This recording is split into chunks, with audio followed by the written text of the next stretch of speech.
Halo Movie Rangers, apa kabar kalian semua? Semoga kita semua selalu diberi kekuatan dalam mencari rezeki. Hari ini Bang Jeder akan menceritakan film kisah nyata berbahasa Tamil yang berjudul The Road. Film ini dibintangi aktor Kollywood Trisha Krishnan dan disutradarai oleh Arun Vasigaran. Oke, langsung aja, put your headset on and listen to me.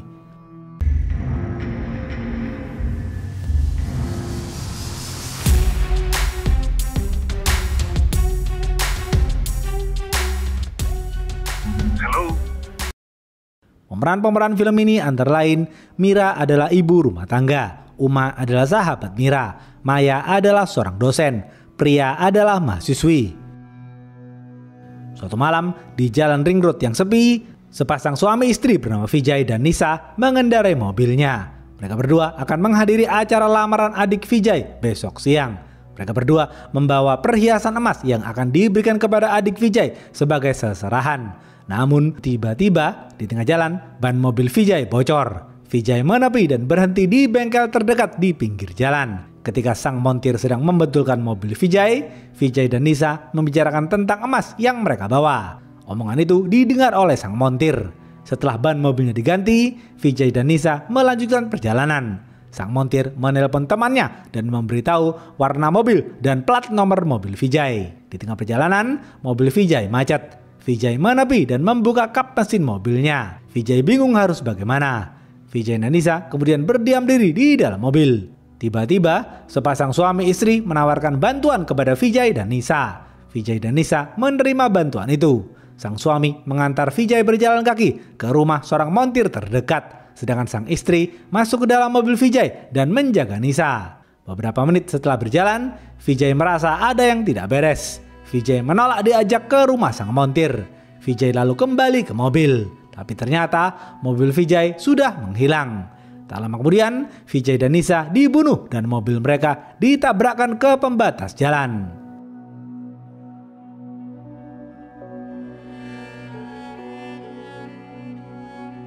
Suatu hari di sebuah kampus, seorang mahasiswi semester akhir bernama Priya menyukai dosennya yang bernama Maya. Maya adalah dosen cerdas yang dikenal baik hati. Priya sangat terobsesi dengan Maya.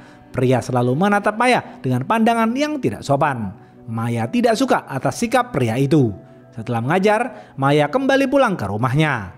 Rumah Maya terletak di sebuah desa yang tidak jauh dari jalan ring road. Maya pulang menggunakan bus. Setibanya di pemberhentian bus, Maya dijemput oleh sahabatnya yang bernama Cella menggunakan sepeda. Maya dan Cella bersahabat sejak kecil. Cella bekerja serabutan di desanya. Kebanyakan warga desa Maya tidak ada yang menempuh pendidikan tinggi seperti Maya. Ayah Maya berhutang banyak uang ke beberapa orang di desanya demi membiayai pendidikan Maya. Maya sangat menyayangi ayahnya. Maya selalu menyisihkan gajinya untuk membayar hutang-hutang sang ayah. Besok pagi, Maya mengajar seperti biasa. Priya terus berusaha mendekati Maya. Maya semakin kesal melihat sikap Priya itu. Ketika kelas berakhir, Priya mengobrol bersama teman-temannya. Teman-teman Priya menasihati Priya agar tidak terus-menerus mengganggu Maya. Teman-teman Priya menasihati Priya agar fokus pada ujian akhir karena sebentar lagi mereka semua akan lulus sarjana. Priya tidak peduli akan nasihat teman-temannya.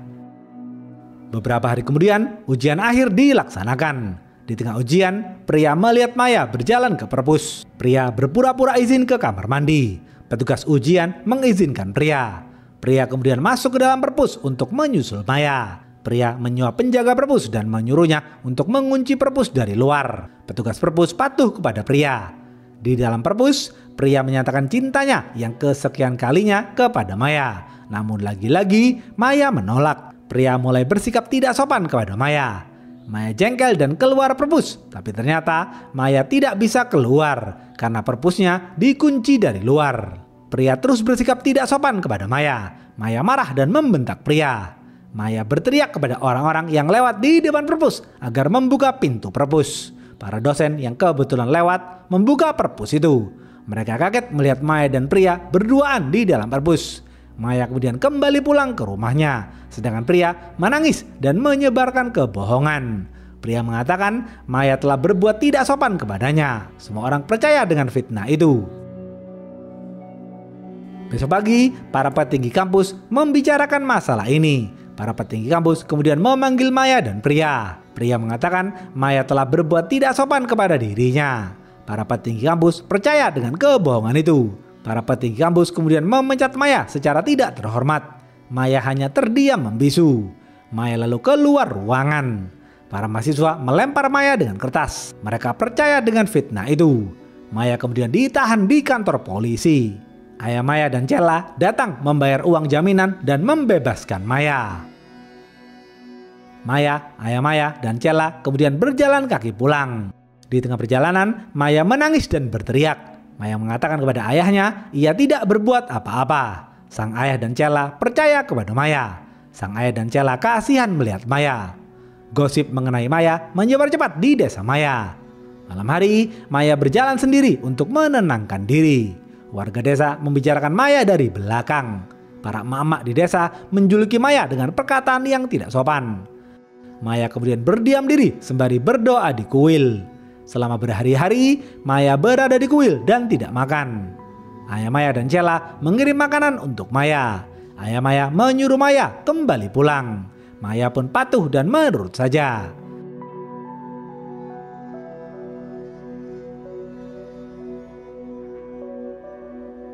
Beberapa hari kemudian, Cella mengajak Maya menemui seorang juragan di desa sebelah bernama Mutu.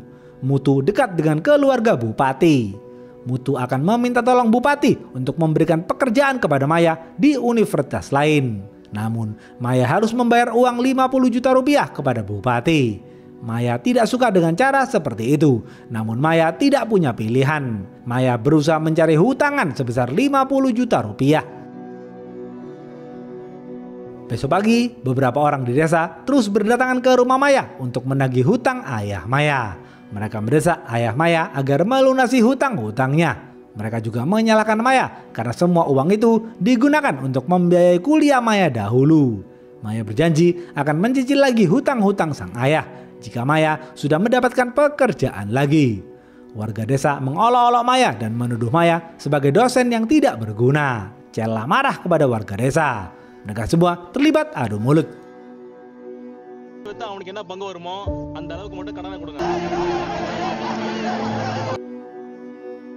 Besok pagi, Maya mendapatkan hutangan sebesar 50 juta rupiah. Maya, Cella, dan Mutu pergi menemui Bupati dan memberikan uang 50 juta rupiah.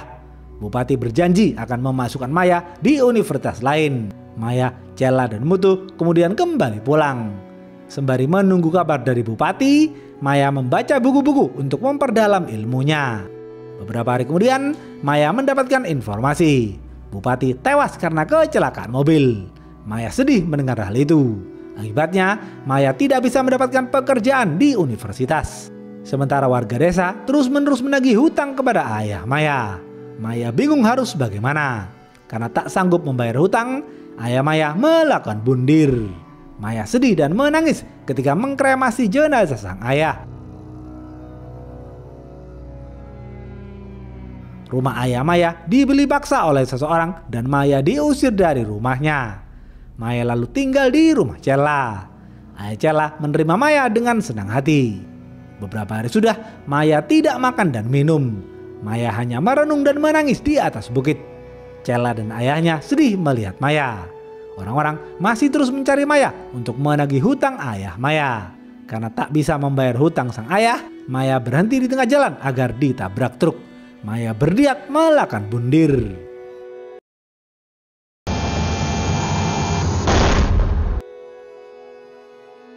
Satu tahun kemudian, seorang ibu rumah tangga bernama Mira tengah berbahagia karena Mira dinyatakan positif hamil. Mira memeriksakan kandungannya ke dokter. Dokter mengatakan kandungan Mira baik-baik saja. Dokter menasihati Mira agar tidak berpergian jauh dahulu. Mira patuh dan menurut saja. Mira lalu kembali pulang. Di rumah, Mira menelpon sahabatnya yang merupakan manajer bank bernama Uma. Mira memberitahu kabar bahagia itu kepada Uma. Uma ikut bahagia mendengar kehamilan Mira. Di saat Mira sedang berbahagia, Uma justru sedang resah. Uma mencurigai suaminya yang bernama Prasad telah berselingkuh. Karena selama beberapa bulan terakhir, Prasad sering bepergian di malam hari. Uma juga pernah membuntuti Prasad masuk ke dalam rumah kosong. Mira menasihati Uma agar tidak overthinking. Mira kemudian menutup teleponnya. Mira menyambut putranya yang bernama Kavin yang baru saja pulang dari sekolah. Mira memberitahu kehamilannya kepada Kavin. Kavin bahagia mendengar hal itu. Karena sedang berulang tahun, Kavin menagih kedua orang tuanya yang sudah berjanji untuk mengajaknya jalan-jalan ke luar kota menggunakan mobil. Kavin suka sekali berjalan jauh menggunakan mobil. Besok pagi, suami Mira yang bernama Anan tiba di rumah. Anan baru saja dinas dari luar kota. Kavin menghampiri Anan dan menagih janji Anan untuk mengajaknya jalan-jalan ke luar kota. Sang ayah akan memenuhi janjinya. Kavin senang mendengar hal itu. Anan kemudian bermesraan sejenak dengan sang istri tercinta. Anan sangat bahagia karena sebentar lagi ia mempunyai anak kedua. Mereka bertiga kemudian makan siang bersama. Besok sore, Anan dan Kavin bersiap-siap. Mira sedih karena tidak bisa ikut bersama mereka. Anan dan Kavin lalu pergi menggunakan mobil.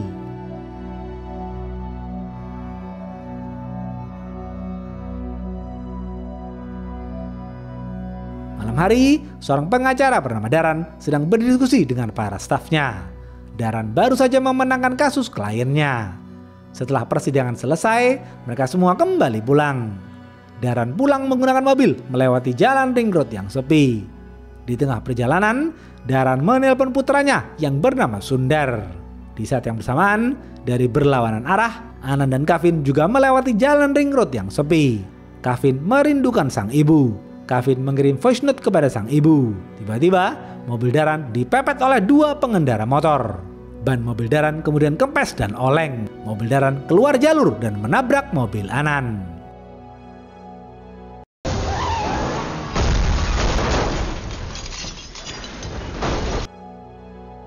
Mereka bertiga tewas di tempat. Mereka bertiga kemudian dibawa warga sekitar ke rumah sakit terdekat. Pihak rumah sakit kemudian memanggil Uma dan Prasad. Uma dan Prasad langsung meluncur ke rumah sakit. Dokter mengatakan Anan dan Kavin tewas di tempat. Uma menangis sedih mendengar hal itu. Uma lalu menelpon Mira dan memberitahu mengenai kecelakaan itu. Tetapi Uma belum memberitahu kalau Anan dan Kavin sudah meninggal dunia. Mira langsung meluncur ke rumah sakit. Setibanya di rumah sakit, dokter mengatakan semuanya kepada Mira. Mira sedih dan menangis. Mira lalu pingsan tidak sadarkan diri.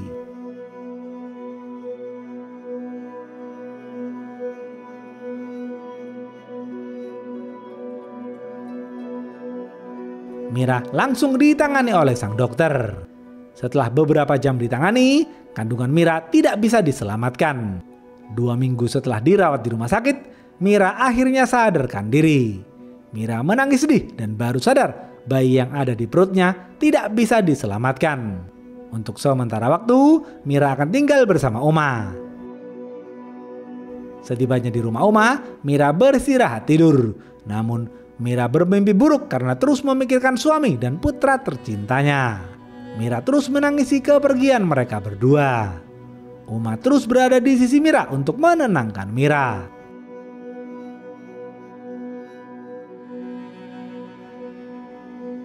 Malam hari, Uma mengantar Mira ke lokasi kecelakaan. Di sana, Mira berdoa dan meletakkan bunga. Karena hujan, Mira dan Uma masuk ke dalam mobil. Ketika Uma menyalakan mobil, mobilnya tidak bisa menyala. Seorang wanita bernama Rosa menghampiri mobil Uma dan menawarkan Uma dan Mira untuk beristirahat sejenak di rumah Rosa.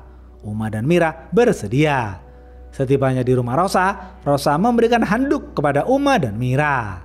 Mereka bertiga kemudian ngopi sejenak di rumah Rosa bersama kedua orang tua Rosa. Ayah Rosa bingung dan bertanya-tanya, mengapa 1 tahun terakhir ini di jalan ring road dekat rumahnya sering terjadi kecelakaan mobil. Mendengar hal itu, Mira mulai berpikir. Mira merasa ada yang tidak beres dengan jalan ring road itu. Rosa memerintahkan tetangganya yang merupakan seorang montir untuk membetulkan mobil Uma. Sembari menunggu sang montir, ayah Rosa menyuruh Uma dan Mira tidur di rumahnya. Uma dan Mira tidak bisa menolak. Mereka berdua tidur di teras rumah Rosa. Lagi-lagi Mira memimpikan Anan dan Kavin. Mira terbangun dari tidurnya. Mira lalu berjalan sendiri ke jalan ring road.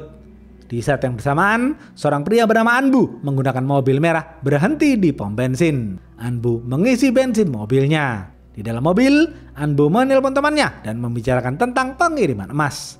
Petugas pom bensin mendengar pembicaraan Anbu. Setelah Anbu pergi, petugas pom bensin memberitahu temannya. Di tengah perjalanan, Anbu mengalami kecelakaan.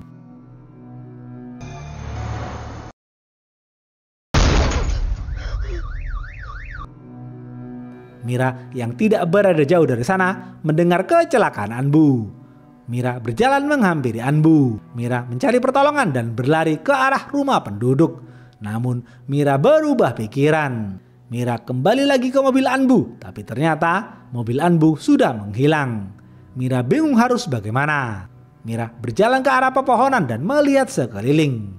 Terlihat beberapa orang berusaha mengubur Anbu dan menyembunyikan mobil Anbu. Mereka semua bersembunyi agar tidak terlihat Mira. Karena tidak menemukan apa-apa, Mira berjalan kembali ke rumah Rosa.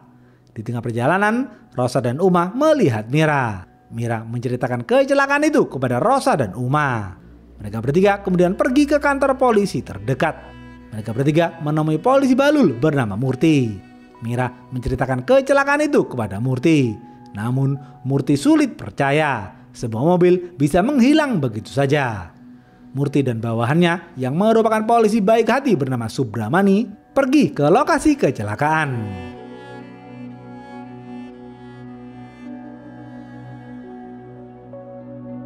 Setibanya di lokasi kecelakaan, bukannya memeriksa lokasi, Murti justru menelpon saudaranya. Subramani melihat warna merah di pembatas jalan yang ditabrak. Subramani bertanya kepada Mira, apa warna mobil yang mengalami kecelakaan? Mira menjawab warna merah. Subramani melihat tangannya juga berwarna merah. Subramani percaya pada cerita Mira.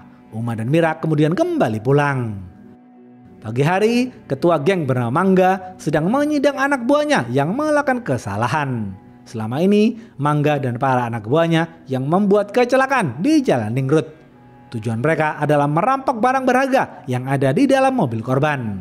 Karena melakukan kesalahan, Mangga memukuli anak buahnya hingga tewas. Setelah itu, Mangga dan para anak buahnya membakar mobil Anbu untuk menghilangkan jejak. Mira merenung di jembatan sembari melihat lokasi kecelakaan. Mira merasa ada yang tidak beres. Mira akan mencari tahu apa yang sebenarnya terjadi. Investigasi dimulai. Mira kembali ke rumah dan membuka laptopnya. Mira mulai mencari informasi. Ternyata selama 1 tahun terakhir di Jalan Ring Road itu sering terjadi kecelakaan. It's not a conspiracy. It's a mystery. Kepolisian tidak pernah mengusut tuntas kasus-kasus kecelakaan itu. Mira dan Rosa pergi ke beberapa titik lokasi yang pernah terjadi kecelakaan. Mira dan Rosa bertanya ke beberapa warga sekitar dan juga keluarga korban. Salah satu dari mereka mengatakan keluarganya yang berniat menghadiri acara pernikahan juga mengalami kecelakaan di Jalan Ring Road itu. Mira kemudian kembali pulang. Mira yakin kecelakaan itu direncanakan oleh para penjahat. Mira terus mencari informasi. Mira kemudian menemui Sundar. Sundar mengatakan Daran ayahnya yang menabrak mobil Anan. Laporan otopsi mengatakan ada alkohol di dalam tubuh Daran. Diduga Daran mabuk ketika menyetir mobil. Sundar merasa aneh dengan laporan otopsi itu karena Daran ayahnya tidak pernah minum alkohol. Mira merasa ada yang tidak beres dengan laporan otopsi Daran.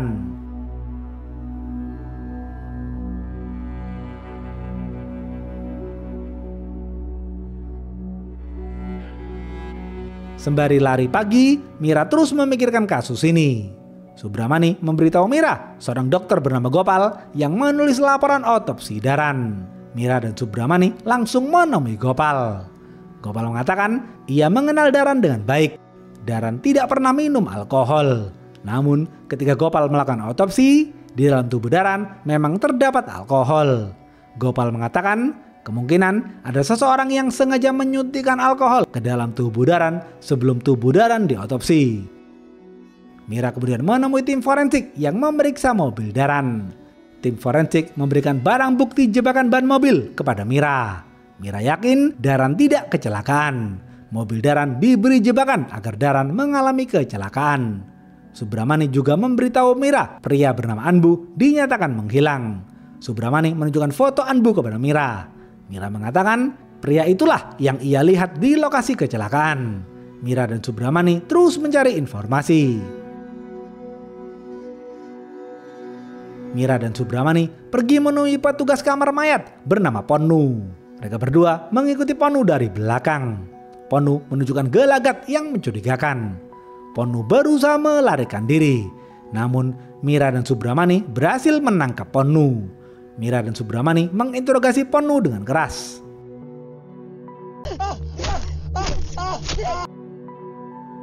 Ponu mengakui kejahatannya. Ponu mengatakan, "Bu Mira, aku adalah petugas kamar mayat dengan gaji yang kecil.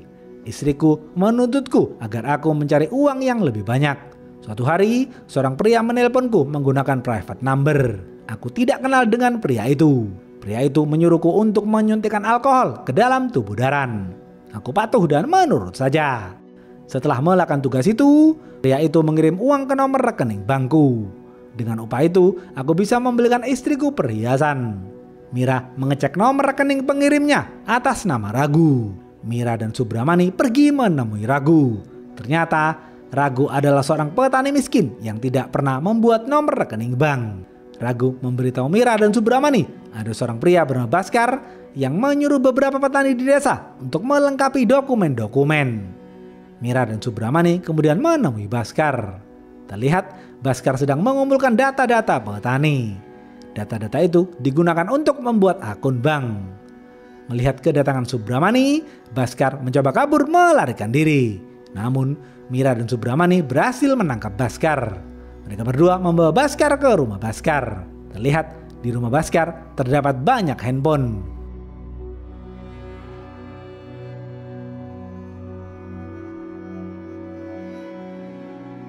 Mira kemudian menginterogasi Baskar. Baskar mengatakan ia menerima telepon dari seorang pria yang menggunakan private number. Pria itu memerintahkan Baskar untuk membuat beberapa nomor rekening. Setelah melakukan pekerjaannya, pria itu mengirimkan titik-titik ke lokasi GPS. Baskar pergi ke lokasi itu dan mengambil tas yang berisi uang. Uang itu adalah upah Baskar. Baskar tidak tahu siapa pria itu. Mira kemudian memberitahu hal itu kepada Uma. Sebagai manajer bank, Uma paham mengenai hal itu. Uma mengatakan kepada Mira, pelaku memerintahkan Baskar untuk membuat banyak nomor rekening. Nomor-nomor rekening itu digunakan pelaku untuk money laundry. Mira kembali pulang dan terus menganalisa kasus ini. Mira menjelaskan hasil analisanya kepada Uma. Mira mengatakan pelaku melakukan kejahatan ini tanpa jejak. Pelaku adalah penjahat yang kejam dan cerdik. An intelligent monster. Pelaku mengincar mobil-mobil yang membawa barang-barang berharga. Mira mencurigai Rosa yang juga terlibat dalam sindikat ini. Mira kemudian menemui Rosa. Rosa menangis dan menceritakan semuanya. Rosa mengatakan, "Bu Mira, ketika aku mengantar Kavin ke rumah sakit, aku melihat Bos Mangga juga ikut mengantar Kavin ke rumah sakit. Bos Mangga juga berbincang dengan dirimu. Karena itu, aku mengira kau juga berkomplot dengan Bos Mangga." Mira baru sadar ternyata pelakunya adalah orang dekat. Mira marah besar mengetahui hal itu. Subramani menelpon Mira dan memberitahu baru saja Baskar menerima pesan mengenai titik lokasi GPS. Mira yakin itu pasti jebakan. Mira kemudian menelpon Uma dan memerintahkan Uma untuk membawa pistol ke titik lokasi GPS. Uma patuh dan menurut saja. Mira dan Subramani kemudian pergi ke titik lokasi itu. Setibanya di sana, Mira dan Subramani menemukan tab Kavin.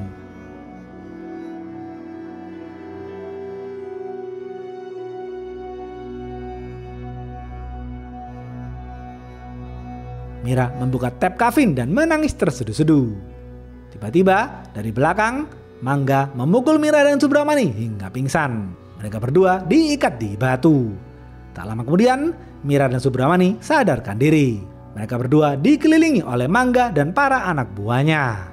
Dua orang bos Mangga datang dan menampakkan diri. Ternyata mereka adalah Prasad dan Cella. Ceder. Selama ini, Prasad dan Cella lah yang memerintahkan Mangga untuk membuat kecelakaan dan merampok barang-barang berharga korban. Prasad dan Cella mengaku ia mendapatkan uang banyak dari kejahatan itu. Mira kesal dan tidak menyangka Prasad tega melakukan itu. Dari belakang, Uma datang membawa pistol. Uma melepaskan tembakan kepada Mangga dan para anak buahnya.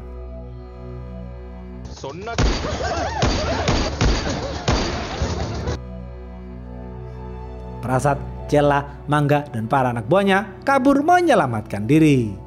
Mira menangkap Mangga dan menghajar Mangga habis-habisan. Setelah itu, Mira dan Uma kembali pulang.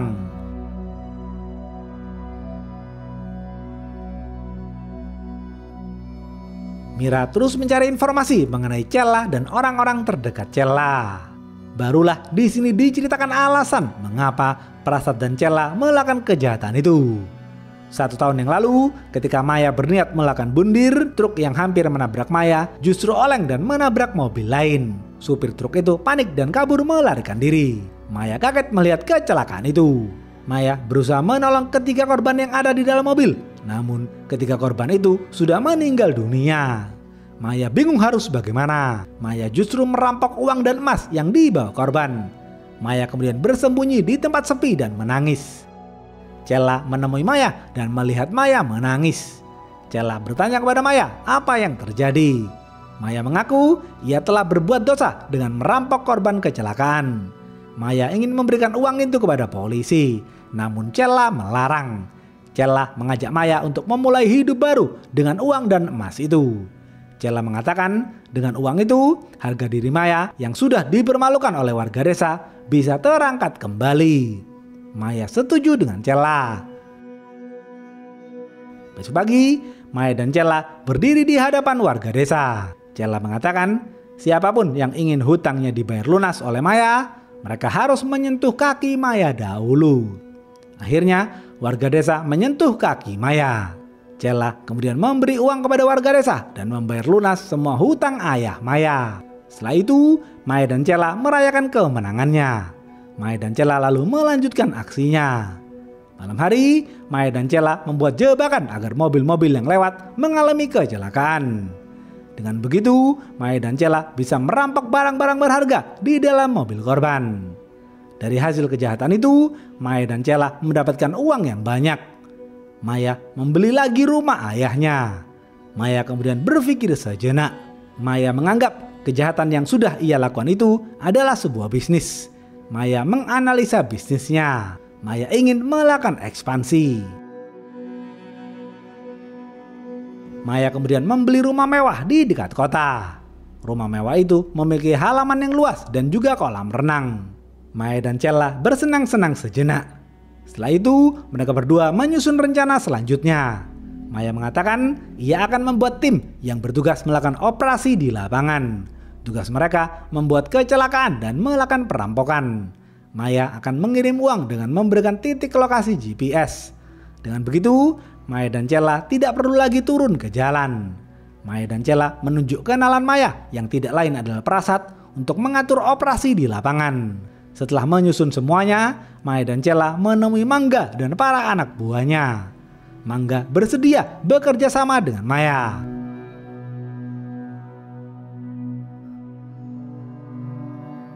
Tiga hari kemudian, Prasad tidak lagi pulang ke rumah.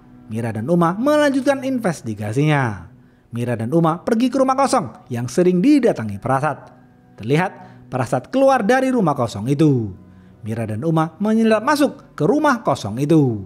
Mira lalu masuk ke ruang rahasia di rumah itu. Di ruangan itu, Mira dan Uma melihat foto Maya bersama Prasad dan Cella untuk pertama kalinya. Mira lalu ditelepon Subramani. Subramani memberitahu Mira, Cella mempunyai sahabat bernama Maya. Mira dan Uma lalu kembali pulang.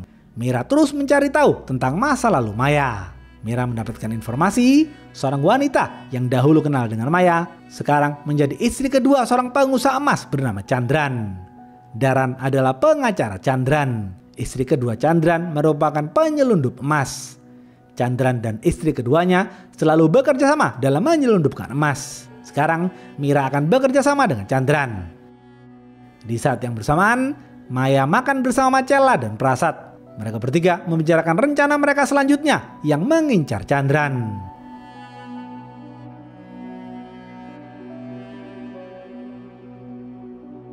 Besok malam, mobil Chandran dan 2 mobil lainnya membawa emas melalui jalan ring road yang sepi. Chandran akan menyelundupkan emas. Karena Chandran membawa emas yang banyak, Cella dan Prasad turun langsung ke lapangan untuk merampok Chandran. Dengan cepat, Cella dan Prasad mengusir Chandran dari mobilnya dan kabur melarikan diri. Cella dan Prasad berhasil membawa mobil Chandran, tapi ternyata Chandran yang sudah bekerja sama dengan Mira berhasil membodohi Cella dan Prasad. Emas yang Chandran bawa berada di mobil lainnya. Chandran meledakkan bom yang ada di mobil Cella dan Prasad. Cella dan Prasad tewas di tempat. Mira kemudian menelpon Maya dan mengatakan Cella dan Prasad sudah menghadap Tuhan. Maya kesal mendengar hal itu. Maya tidak mengenal Mira. Mira mengajak Maya bertemu di rumah kosong milik Prasad. Maya langsung pergi ke rumah kosong itu. Setibanya di sana, Maya dan Mira terlibat baku tembak. Sembari bersembunyi di balik tembok, Mira menceritakan kecelakaan keluarganya. Maya tertawa puas mendengar cerita Mira. Mira marah melihat sikap Maya. Mira menembakkan pistolnya ke arah Maya hingga pelurunya habis.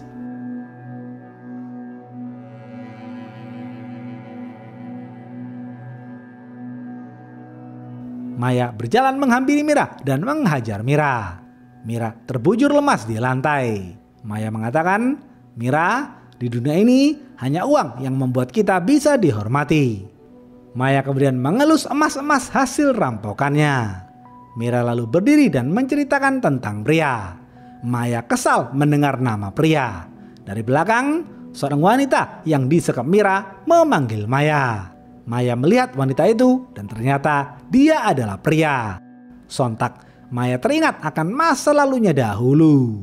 Maya emosi dan bersiap memukul pria. Mira mengambil emas batangan dan memukul kepala Maya hingga tewas.